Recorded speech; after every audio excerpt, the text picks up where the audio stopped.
في الحقيقه انا هقول لك الصراحه، طول عمري كنت بحكم غلط جدا على تمرين العضله مرتين في الاسبوع او اكتر، لحد ما جربت تمرينه الدفع بتاعت النهارده دي، واللي بسببها لقيت تغيير اسبوع عن اسبوع. فكل اللي عليك دلوقتي انك تنزل تكتب لي كلمه السر في الكومنتات يا متين يا رب، وتتاكد انك عامل شير لصاحبك، وكمان متابعه علشان الفيديوهات الجديده تجيلك، وتتشجع معايا كده عشان التمرينه بتاعت النهارده دي هتطلع لك عضلات وانت بتتفرج عليها. يلا بينا. هبتدي التمرين النهارده على البنش بريس. هبدا بوزن تسخين الاول، بعد كده بقى نخش في الوزن التقيل على طول.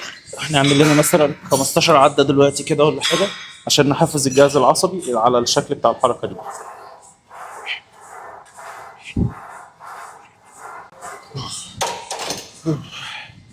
هدفي بس اللي انا دلوقتي احفز الجهاز العصبي اللي هو يتعلم الحركه اللي انا لسه عاملها دلوقتي، وفي نفس الوقت يكون في بامب في العضلات عشان اقدر اخش بال 50 مثلا في المية او حتى ال 100% لو انا حاسس ان انا جاهز. صح معايا، ده لسه اول تمرين. دلوقتي انا حطيت يعني تقريبا 85% من الوزن اللي انا بقدر اشيله. نشوف هنجيب كام عده. اتمنى ان انا اجيب 12 عده مستريح. يلا يا رب يا متين. بسم الله الرحمن الرحيم. واحد 12. كان فينا 15، لكن هحافظ على الطاقه بتاعتي اللي انا ممكن اخد مجموعتين كمان بوزن الماكس بتاعي. يلا بينا. حطينا الوزن بتاع ال 100% ومع ربنا بقى. كنت بفكر اجيب حد يظبط ورايا، بس قلت لا، ربنا موجود. يلا بينا. بسم الله توكلت على الله. بس ايز. واحد اثنين ثلاثة لسه خمسة. 5 عدات كويسين. راحة 5 دقايق ونشوف هنقدر ناخد مجموعة بعدها ولا كده الزاوية دي خلصت. تركب منين؟ يا مسهل. بسم الله الرحمن.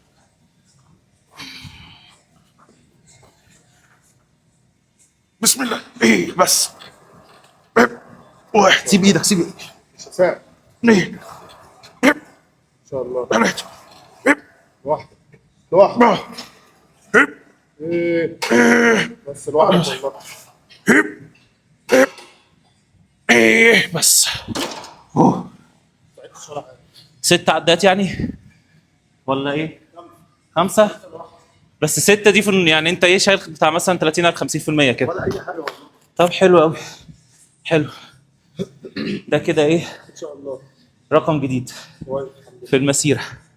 الحمد لله. وبعد ما كسرنا رقم قياسي جديد في تاريخ الحديد بتاعي انا مبسوط قوي الحمد لله. اخش بعديها بوتر فلاي ويبقى اتقل وزن بقى بعد خلاص بقى البيرة جبت. يلا بسم الله. واحد اثنين ثلاثة 4 5 6 7 8 9 10. ايه التمرينه المهينه دي؟ يا متين يا رب. هدخل بعديها بقى كابتني متوازي، وانصحك لو خدت الترتيب بتاع التمارين دوت اللي انت تجيب تيشيرت اوفر سايز تروح بيه، علشان مش هينفع تروح بنفس التيشيرت. براحتك بقى، انا قلت لك. لو انت جدع بقى ومتابعني من فتره، قول لي ليه خدت اول حاجه بنش بريس، بعد كده فلاي، بعد كده خدت حاجه فيها بريس تاني. اكتب لي في الكومنت يا كابتني. واحد اثنين ثلاثة 14 15. اللي بعده. تعالوا ناخد دور كمان، والمرة دي ضفنا عيل صغير نتمرن بيه. واحد اثنين ثلاثة 4 5 6 يا متين يا رب 7 8 9 10 11 12. والله ممكن ناخد مجموعة كمان.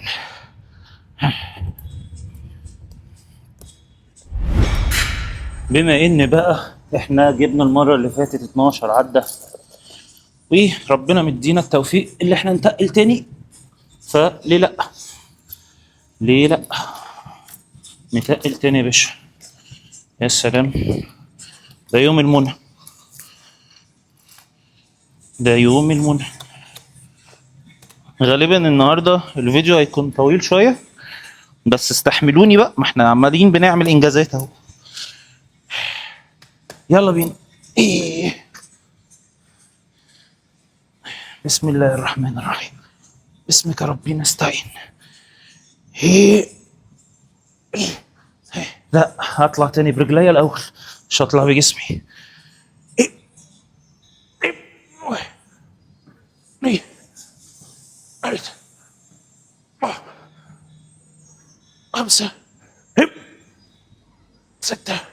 ايه، ستة حلوة أوي. زي الفل. أهم حاجة لو في يوم كده ربنا وفقك في شوية أوزان ما تتغباش. افتكر اللي أنت بادي بيلدر، مش بتنتش الوزن وخلاص. احنا هدفنا من الوزن اللي احنا بنلعب بيه ده تحفيز للخلايا العضلية مش أكتر. وبعد 5 دقايق من الأنتخة تعالى بقى نخش الكتف الجانبي. النهارده أنا عندي تمرينة البوش رقم 2، فبالتالي بركز أكتر على الصدر من تحت وكمان الكتف الجانبي، والتراي برضو بركز على زوايا مختلفة عن بقية الأسبوع. في حاجة مهمة جدا لازم تكون عارفها يا كابتني، إن تمرين البوش بالليج أو أي تمرين بيخليك تمرن العضلة مرتين.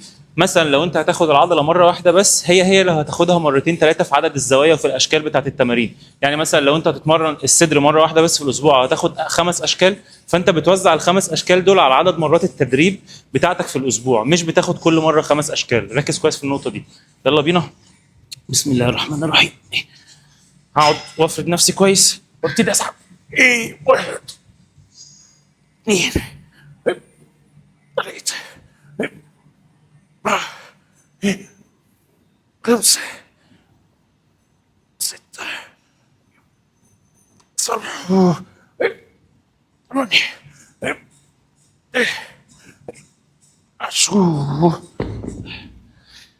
ايه الاسهل ده؟ تعالى بقى ندخل بعديها رفرفه جانبي بالكيبل. بص بقى سيدي تركايه، هتقف ورا البقره حاجه بسيطه، وايدك طبعا هتكون لقدام، وانت بتسحب لورا شويه للجنب، يعني كده لورا، مش بتطلع كده، لا بتخلي كف ايديك كانه بيرجع لورا، كانك عايز تخبط الحيطه اللي وراك. ركز كويس في الحته دي. 1.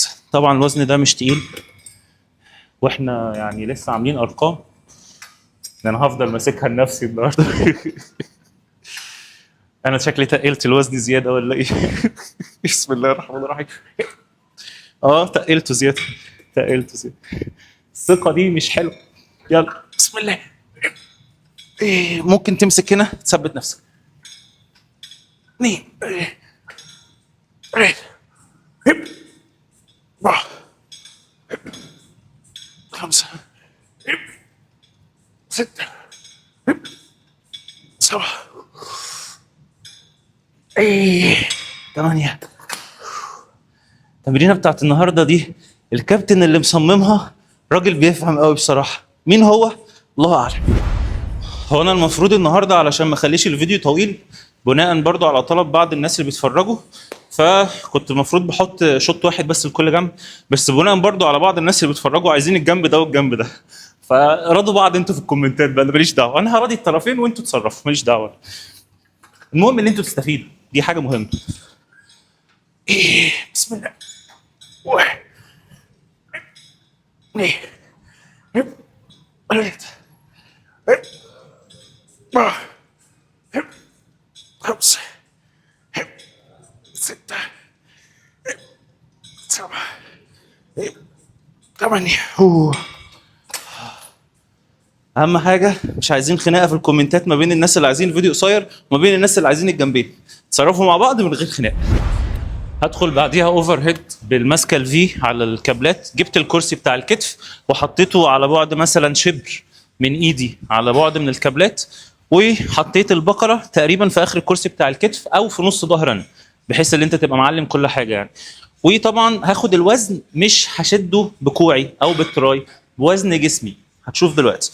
يعني انا دلوقتي باخد الحركه كده كده، انا ملكت الحركه بتاعتي. بعد كده هبتدي اشد بعضلات بطني لتحت. يلا بسم الله.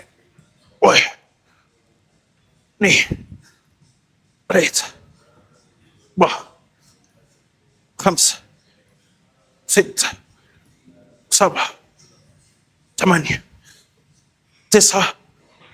حلو اهو 9. في بقى ناس هتقول لك ضيق كوعك، ناس ثانيه هتقول لك وسع كوعك. يعني الصح واللي انت لازم تكون عارفه اللي كل واحد فينا ليه تركيبه عضل وعظم مختلفه، فخليك دايما كوعك في المكان المريح لكوعك انت. ممكن كوعي انا مريح لبره، كوعك انت مريح لجوه، فخليك دايما في المكان الامن في التمرين بتاعك انت. شلت بعديها الكرسي وحطيت الكابل فوق وكمان ركبت المسطره وهشتغل بوش داون لتحت. بس اهم حاجه ركز معايا كويس قوي علشان تقدر تشغل فعلا التراي فيها. اول حاجه بتقدم نفسك لقدام شويه، بتفرد ظهرك وترجع كوعك في مستوى الجذع بتاعك وبتبتدي تزق لتحت. 1 2 3 4 5 6 7 8 9 10. قوية قوي. فين ايام زمان لما كانوا بيقول لك الماسكه دي بتشغل حته في التراي، والماسكه دي بتشغل حته، والماسكه كل ماسكه بتشغل حته في التراي. الناس اللي عندهم عضلات كبيره ويعني مش راضيين يتقبلوا فكره العلم في التمرين مش صح ابدا. انتوا ما حضرتوش الجهل اللي كان موجود زمان في اللعبه دي. اي حاجه موجوده دلوقتي والعركات اللي موجوده ما بين النيو سكول والاولد سكول احسن كتير من الجهل اللي كان موجود زمان بالذات في الرياضه دي. فكل العلم اللي موجود كويس جدا، بس الفكره ازاي انت تستخدمه وتتعامل فيه في حياتك اليوميه. وفي نفس الوقت مين محتاج يعقد نفسه بكل ده؟ بناء العضلات محتاج وزن يعمل حمل على العضلات، تاكل كويس، تنام كويس، عملت عضلات. انت مش نازل مستر اولمبيا. اللي نازل مستر اولمبيا نفسه ما بيشغلش دماغه بالكلام ده، بيكون عنده مدرب محترف بياخد ملايين في السنه عشان هو اللي يشغل باله. يعني حتى انت نفسك كلاعب مش مطلوب منك تشغل بالك، كل اتمرن نام استمتع تعمل عضلات. كده يا كابتني اخدنا تمرين الدفع النهارده من احسن الزوايا الفعاله. اتمنى منك لو لسه ما عملتش متابعه تنزل تعمل متابعه، ولو عندك سؤال في اي حاجه سيبه لي يا اما في الكومنتات يا اما في المسج، انا برد على كل المسجات. وكمان ما تنساش تعمل شير لصاحبك اللي عايزه ياخد معاك التمرينه دي، ولو محتاج نظام تدريبي مخصص لاهدافك ابعت دلوقتي اسالني عن خصم ال 50%. سلام.